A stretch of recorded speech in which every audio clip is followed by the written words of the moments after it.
මේවා බලන මිනිස්සු වර්ධව වටහා ගන්න එපා. අපට ආණ්ඩුත් එක්ක ප්‍රශ්නයක් නැහැ. ආණ්ඩුත් එක්ක ඇරියස් නැහැ අපිට.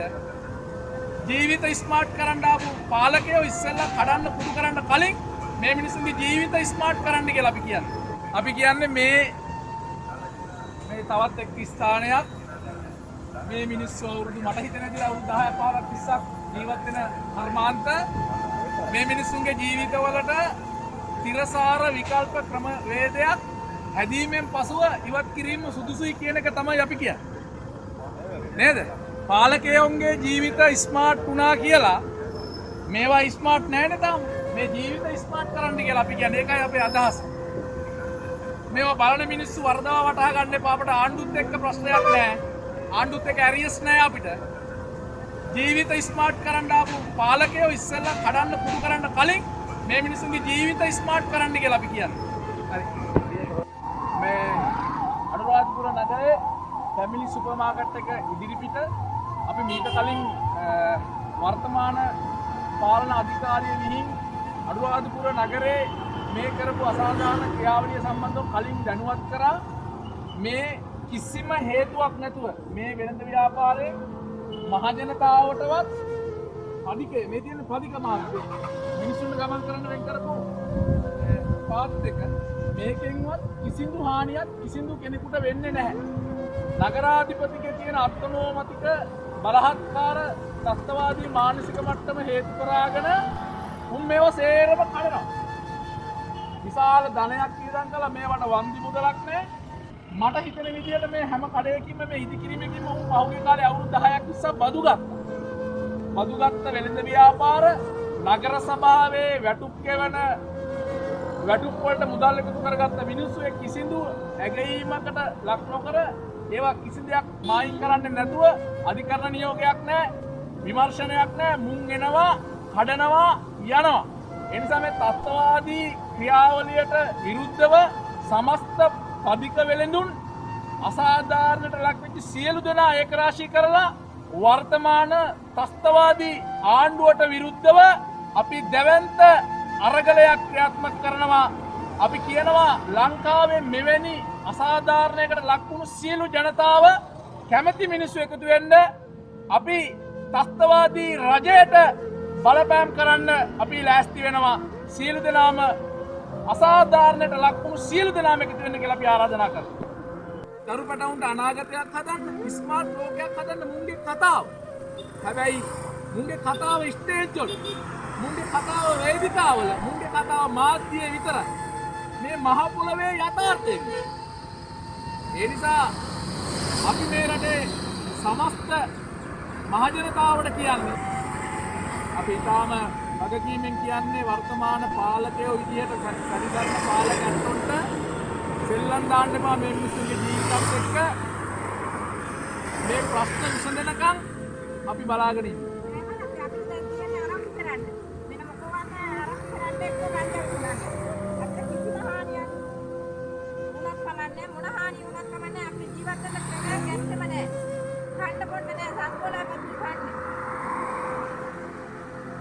අනුරාධපුර නගර සභාව සඳහා දේශපාලන අධිකාරිය තර කරපු අපේක්ෂකෙක් මේ අනුරාධපුරයේ පදික වෙළඳුන්ට වෙන අසාධාරණ සම්බන්ධව මෙතුමටත් තියෙන හොඳ අදහසක්.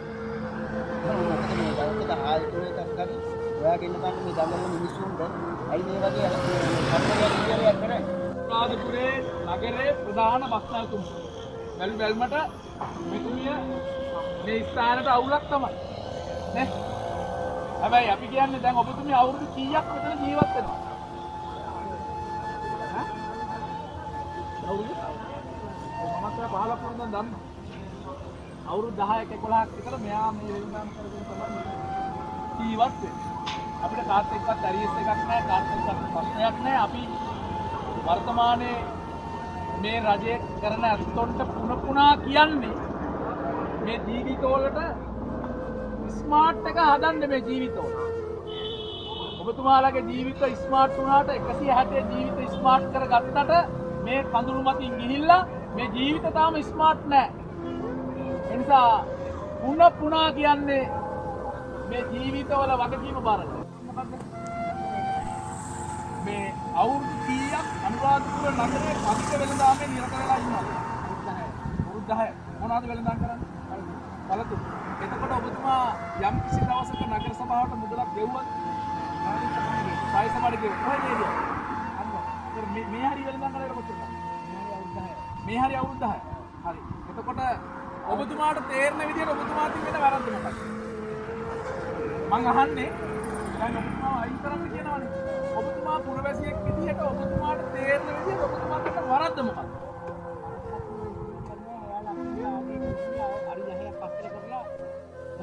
අඩි 10ක් පස්සට කරපුවාම කියන්නේ වෙන ඉඩමක් නෑ. අඩි 10ක් කියන්නේ අර ගැටේ ඉඳලා අඩි 10ක් පස්සට කරලා ගහන්නකෝ ආඩියකින් අපිට දුන්නා මේ 10ක් කරගෙන ඒ කොයි කාලේ? මෙලා 22 එහෙම දුන්නා. දැන් අඩි 10ක් පස්සේ හදන්න දෙයක්. හදලා හැදුවේ නෑ. හදලා තිබිච්ච එක ආයෙ පාව කළුවා. අන්න ඒක තමයි කියන්නේ මේක ඔබ ඒක පිටපත් පැහැදිලි කරන්නේ. අපිට ආඩියකින් කිව්වා අඩි 10ක් පස්සට කරලා හදාගන්න කියලා. තාවකාලික. ඔව්. ඒ අපි අඩි 10ක් පස්සට කරලා අපි හදාගත්තා. ඔව්. ඉතින් 10ක් ගත්තා ආඩියකින්. ඔව්. යුන්ගේ ඔක්කොම කරලා මේ කවුන්ට් එකට දාන්න කියලා. ඔව්. POC. ඔව්. ඒ රිසිට් එක තියෙනවා. එතකොට දැන් ඔයා කියන්නේ රුපියල් 1000ක් දීලා අඩි 10ක් පස්සට කරලා හදපු එකයි මේ කැඩුවේ. ඒකත් කැඩුවා. ඒක කඩන වෙලාවේ මොකද්ද කිව්වේ? ඒ කඩනවා කිව්වේ ඊට පස්සේ කිව්වා මේ ලයින් එක ඔක්කොම කඩනවා මේ පාර ලොකු කරන්න කිව්වා. කඩන්න කිව්වා. පාර ලොකු කරන්න. ඒකෝර මේ ලයිට් එක මෙහෙම ගලවනවද දන්නවද? ඒක නම් තුනක් තමයි. එතකොට දැන් පාර ලොකු කරනවා කියලා කියන්නේ.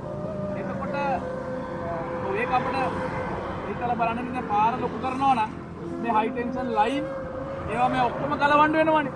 එතකොට අර ආලම්පුරම කඩේ කඩන්න වෙනවා. වම් පැත්තේ ගෑස් ඒ ස්ථීර ඉදිකිරින්න ඒවා සින්නක් කරවපුනේ. එතකොට අනික කුඹුරු අය ගොඩ කරලා තියෙනවද එතන? ඈ? කුඹුරු අය ගොඩ කරලා තියෙනවද? ඒවා කරන්න වෙනවනේ. ඒ නිසා අපි පැහැදිලිවම මේ රටේ මේ විෂයපතේ සම්බන්ධව බලධාරීන්ගෙන් ඉල්ලන්නේ මේ මිනිස්සුන්ගේ ජීවිත ඉස්සලා ස්මාර්ට් කරන්න. හරිනි අනුර ඇතුළු 160 ස්මාර්ට් වුණාට ඔයාලගේ ජීවිත ස්මාර්ට් නැහැ.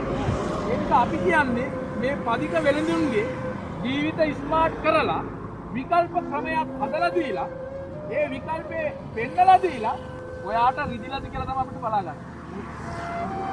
මොකද්ද වෙලා තියෙන්නේ? අනාථ වෙලා තියෙන්නේ. යන්න කියලා තියෙන්නේ. ඔයා කොච්චර කාලයක් විතර වෙළඳාම් කරනවා? එතකොට දැන් වර්තමාන අනුර කුමාර මහත්තයාගේ ආණ්ඩුවෙන් ඔයාට ස්මාර්ට් ජීවිතයක් හොඳ තැනක් හදලා දෙන්නම් කිව්වද මේ ටික වෙළඳාම් කරලා? එහෙනම් තරක් දෙන්නම් කිව්වද? ඔව්. අපි 12 වෙනිදා වෙනකම් බලන් ඉන්නවා මෙතුමට මේ දීපු හීනේ මාලිමා ආණ්ඩුව පාට කරයිද කියලා. හරි.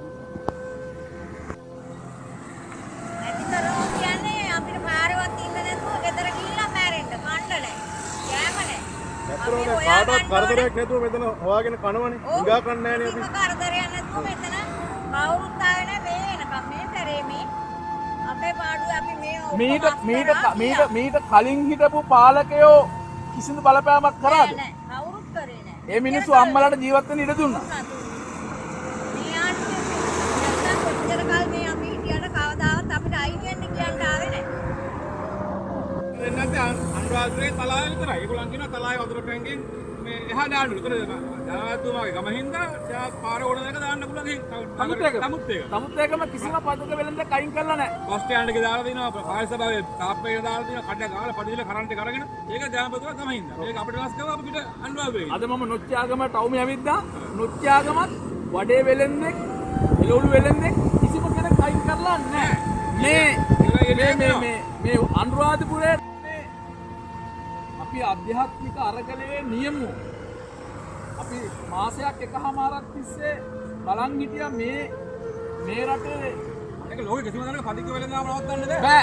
ජීවත් වෙන්න සටන් කරන මෙවැනි මිනිසුන්ට කරන මේ බලවත් අසාධාරණය සම්බන්ධව අපි බොහොම විමර්ශනයෙන් බලාගෙන හිටියා. අන්න අපේ නායක ඉදිරිපත් කරනවා. ඔව්. කරුණාකරලා අපි කියන්නේ මහජනතාව කුලප්පු කරගෙන පාරට දාගෙන කොපි ගෙදර යන දවස ඉක්මන් කරගන්න එපා. ඒක මාලිමා ආණ්ඩුවක් තිබුණා මේ මාලිමා ආණ්ඩුව ගක්සිකම කෑගහයි දෙන්න කරයි. විපක්ෂ ඔව් අන්න හරි. උන් එදා විපක්ෂේ ඉන්නකොට පිදුරු කෑවා නාමල් කුකුලට බහලා මූ පිදුරු කෑපේ උන් දැන් නැහැ. අර සෝමදාස මහත්තයා මිනි පෙට්ටි කරගෙන කියන්නේ නගරපති සෝමදාස මහත්තයා ඉන්නකොට ගිනි දිනවා කියලා. ඔව්. නගර මේ පොළොව අයින් කරන්න යනවා කියලා. අපි ඒවලත් සහභාගී වුණා. ඒතර අපිට වෙලා අපිට දැන් පේමන්ට් දෙන්න. ඒ නිසා මේ අහිංසක මිනිස්සුන්ගේ ඡන්දයෙන් තොපි පුටු හදාගත්තේ